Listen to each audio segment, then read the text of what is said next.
सेठ श्यामलाल रामगढ़ गांव के जाने माने व्यापारी थे। व्यापार के सिलसिले में सेठ जी को आसपास के कई गांवों में जाना पड़ता था। सेठ जी का स्वभाव बहुत ही नर्म दिल और दयालु था। इतनी धन संपत्ति होते हुए भी उन्होंने कभी घमंड को अपने सिर पर चढ़ने नहीं दिया। पूरा गांव उनकी सज्जनता और उनके मिलनसार स्वभाव को जानता था।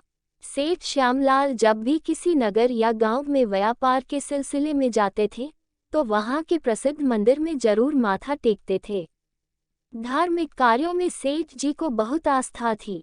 एक बार सेठ श्यामलाल को व्यापार के लिए दूसरे गांव में जाना पड़ा। वहां पर सेठ जी ने वहां के प्रसिद्ध मंदिर के बारे में सुना तो वहां माथा टेकने के लिए पहुंच गए। जब सेठ जी मंदिर में जा रहे थे तो मंदिर की सीढ़ियों पर एक भिखारी बैठा था। उस भिखारी ने अपने सामने दो चीजें रखी हुई थी, एक कटोरा जिसमें कुछ सिक्के थे और साथ ही में एक कपड़े पर कुछ फूल रखे हुए थे। जब भी कोई उस भिखारी के कटोरे में सिक्का डालता तो एक फूल उठा लेता था। कुछ लोग बिना फूल उठाए भी उसके कटोरे में भीख डाल देते थे। सेठ श्यामलाल ने भी अपने दयालु स्वभाव के कारण उस भिखारी के कटोरे में 100 का एक नोट डाल दिया और मंदिर की सीढ़ियां चढ़ने लगे। अभी सेठ जी ने 5-7 सीढ़ियां चढ़ी ही थी कि वापस भिखारी की तरफ आए और उन्होंने भिखारी के सामने रखे हुए फूलों में से कुछ फूल उठाए और भिखारी से कहा, मैंने तुम्हें पैसे दिए हैं लेकिन बदले में कुछ फूल लेना भूल गया। अब मैं यह फूल ले रहा हूँ। आखिर मैं भी एक व्यापारी हूँ और तुम भी एक व्यापारी हो। हिसाब बराबर रहना चाहिए। इतना कहकर सेठ जी जल्दबाजी में मंदिर में चले गए। रोज मंदिर में बैठकर कुछ सिक्के इकट्ठा करने वाला वह भिखारी, उसके लिए 100 रुपये का नोट एक बड़ी रकम थी।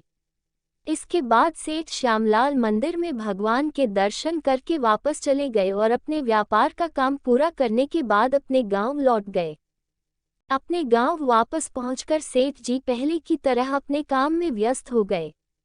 धीरे धीरे 1 साल बीत गया। सेठ श्यामलाल को एक बार फिर उसी गांव में जाना पड़ा, लेकिन इस बार व्यापार के लिए नहीं बल्कि एक शादी के समारोह में हिस्सा लेने के लिए। सेठ जी एक बार फिर उस गांव में पहुंचे। पहले उन्होंने मंदिर में भगवान के दर्शन किए, उसके बाद वह शादी में पहुंच गए। काफी बड़ा शादी का समारोह था और बहुत ही अच्छी सजावट की गई थी। खास तौर पर फूलों की सजावट तो देखने लायक थी। सेठ जी भी इतनी शानदार सजावट को देखकर हैरान थे। अभी सेठ श्यामलाल वहां की सजावट को देख ही रहे थे कि तभी एक आवाज उन्हें सुनाई दी। कोई उनसे कहा, नमस्कार सेठ जी, कैसे हैं आप? सेठ जी ने घूमकर उस आदमी की तरफ देखा। एक बहुत ही अच्छी पोशाक पहने हुए एक आदमी जो शायद कोई अमीर व्यापारी जान पड़ता था। सेठ जी ने विनम्रता से कहा, माफ कीजिए पर मैंने आपको पहचाना नहीं। कौन है आप? उस आदमी ने कहा, सेठ जी हम पहले भी मिल चुके हैं। सेठ जी ने हैरानी भरे स्वर में कहा, मुझे याद नहीं आ रहा।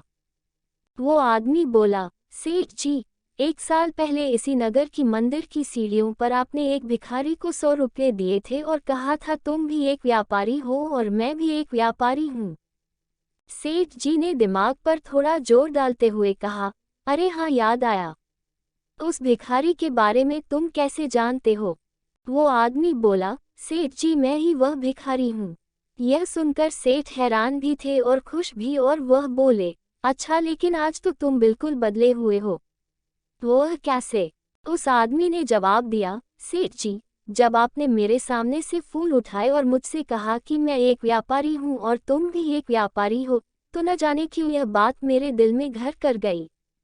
आज तक सभी ने मुझे भिखारी ही कहा और भिखारी ही माना है, लेकिन जब आपने मुझे एक व्यापारी कहा तो आपने मुझे इतना सम्मान दिया और मेरा सोया हुआ आत्मसम्मान एक बार फिर से जाग गया। मैं उस दिन पूरी रात सो नहीं पाया। आपके कहे शब्द मेरे कानों में गूंजते रहे।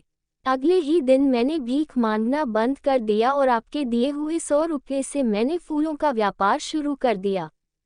शुरू में मंदिर के बाहर ही फूल मालाएं बेचता रहा और धीरे धीरे मेरा फूलों का व्यापार इतना अच्छा चल पड़ा कि अब मैं ब्याह शादियों में भी फूलों की सजावट करता हूं और इस समारोह में भी फूलों की सजावट जो आप देख रहे हैं वो मैंने ही करवाई है।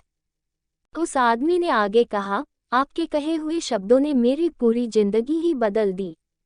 मैं एक भिखारी से एक व्यापारी बन गया।